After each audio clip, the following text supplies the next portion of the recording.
Allez, salut à tous. On se retrouve donc pour la quatrième partie du montage de la Volkswagen Polo R WRC 2016 Winner Rally Monte Carlo 2016 avec monsieur Sébastien Ogier. Ce sera pas le pilote là qui sera sur mon kit, hein, mais du coup bon, voilà, c'est sur l'illustration de la boîte. Donc toujours un kit proposé par Belkits au 1/24e. Alors, en parlant du pilote qui sera sur les vitres de la voiture, je sais plus si je vous en avais parlé. En fait, comme j'ai fait la version, le premier kit qu'ils avaient fait avec la version 2013, j'avais fait en Jari Matti Latvala. J'ai une 2015 qui a été fait en Sébastien Ogier. Donc la 2016 reviendra à Andreas Mikkelsen. Ça tombe bien, j'aime bien le pilote. Donc voilà, c'était une parenthèse. Donc du coup, ce sera voilà, aux couleurs du numéro 9, Andreas Mikkelsen et enfin je sais plus comment il s'appelle, mais c'est un Jaguar. Enfin bref. Donc du coup, on est à l'étape 4, comme je vous le disais, que je vous en avais parlé tout rapidement sur l'ancienne vidéo, et que c'est une très petite partie avec le montage des amortisseurs à l'arrière. Donc on avait peint dans l'étape 3, c'est ça. On avait préparé dans l'étape 3, pardon, donc qui viennent se coller donc dans les petits orifices là et au bout de la transmission à l'arrière. Et ensuite, on a le train arrière qui est en 3 parties, qui donc vient se coller par dessus, donc les fusées, enfin par en dessous. Dans le sens là, c'est par au-dessus, sinon c'est par en dessous. Et donc montage des disques à l'arrière. Donc petite particularité, je vais vous montrer sur le kit après, c'est la disposition des disques. Pour ceux qui s'y connaissent un peu, les disques, apparemment j'ai utilisé les bons, hein, je veux dire je me suis pas inversé ni trompé dans le sens des disques, ni dans les disques entre les avant et les arrière, ou dans les gauche à droite, mais moi je trouve position assez haute par rapport aux étriers. Bon, c'est une parenthèse, après pour ceux qui connaissent un peu pourront laisser leur avis. Par contre le train arrière est vachement chiant à poser, en fait c'est parce qu'il faut venir poser ici, dans les trous là, et dans les trous là. Là c'est un peu sport, hein, c'est un peu sportif. Je me suis servi de la colle là, déjà, où j'ai mis sur chaque picot pour placer mon truc. Et ensuite je suis venu retourner le châssis et poser celle-là pour vraiment, une fois que tout l'ensemble tienne, pour vraiment venir consolider le truc, parce que vraiment c'était un peu sportif, hein. Je sais pas, c'était un petit peu du sport, mais bon, je me rappelais plus que c'était aussi sportif que ça sur le train arrière, mais bon.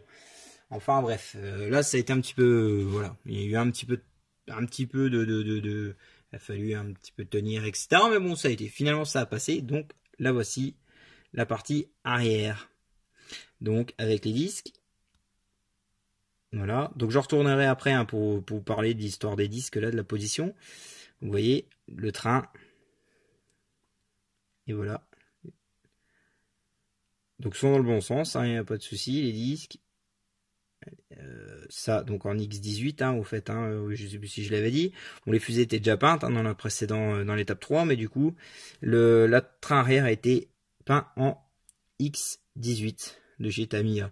Et vous voyez ici il y a les inserts des plots. Vous voyez, c'est pas tout beau, c'est très moche, mais bon, au moins il y a de la colle un peu partout. Et donc là je suis venu renforcer, donc c'est les trous là, là, là et là. Vous voyez ceux-là, là, par là-dedans, où je suis venu remettre de la colle prise très rapide pour consolider le truc. Donc vous voyez, si je la mets dans le bon sens, alors attendez, je vais me mettre un petit peu éloigné. Vous voyez, je trouve que, merde, je trouve que les étriers sont vachement hauts, et surtout à l'arrière. Alors c'est une petite note de moi, hein. Je sais pas si c'est normal, mais j'ai essayé de les positionner dans l'autre sens, à blanc, pour voir si je m'étais trompé, mais non, finalement je me suis pas trompé. Bon, alors vous verrez bien si des fois vous la montez, ou si des fois ceux qui connaissent un petit peu quelque chose me donneront leur avis. Bon, pour l'instant je laisse comme ça, c'est pas mal, ça fait un bon résultat, je vais vous leur montrer.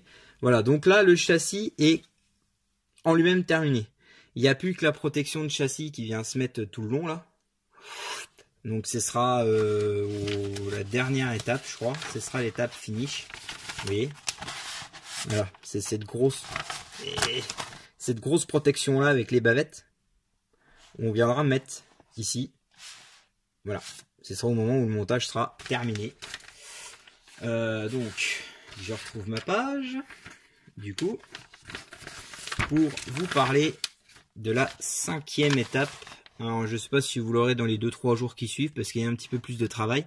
C'est les roues. Alors, les roues, par contre, je préfère le dire maintenant. Les roues vont être faites donc sur cette 5e étape.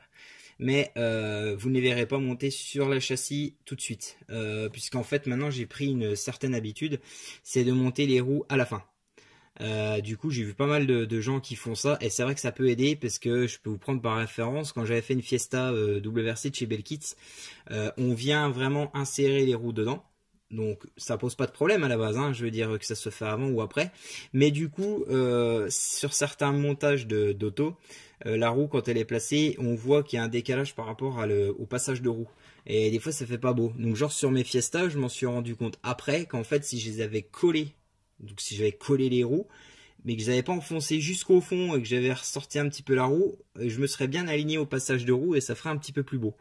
Bon, ça fait bien, hein, mais voilà, j'aurais préféré faire ça. Donc du coup là, je veux vraiment voir, bon, sur celle-là, normalement, il n'y a pas de problème, mais si on a vraiment un bon alignement avec le passage de roue, et puis bon, je préfère faire ça à la fin, comme ça c'est très bien, au moins, voilà, je pose au final. Voilà, c'est mon avis, après, vous faites, comme je dis, hein, vous faites comme vous voulez. Moi, c'est mon avis personnel, hein, c'est pas, je vous dis pas de faire comme ci, comme ça. Moi, je vous donne mon avis, je fais les vidéos là voilà, pour vous dire comment je fais, et après, vous voyez, quoi.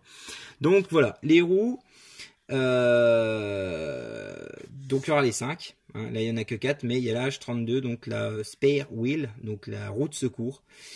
Peinture, donc là ils disent en TS 38, c'est le gunmetal. Donc non, moi donc je vous expliquerai un peu mieux, mais en fait j'ai passé déjà une couche de noir mat. Oui, c'était noir mat. Non, noir satiné, pardon. Noir satiné, puis une couche de gunmetal. Comme c'est une peinture métallique, j'ai préféré passer un coup de noir avant. Voilà, c'est une question d'habitude. Et ensuite, il y a un peu plus de travail, puisqu'il faut venir poser les décalques sur les jantes, donc sur les centres de jantes. Il faut venir poser, je sais plus s'il n'y en a pas aux alentours. Non, il y en a que là. Faudra venir vernir la jante. Donc il faut la clearer, il faut la vernir.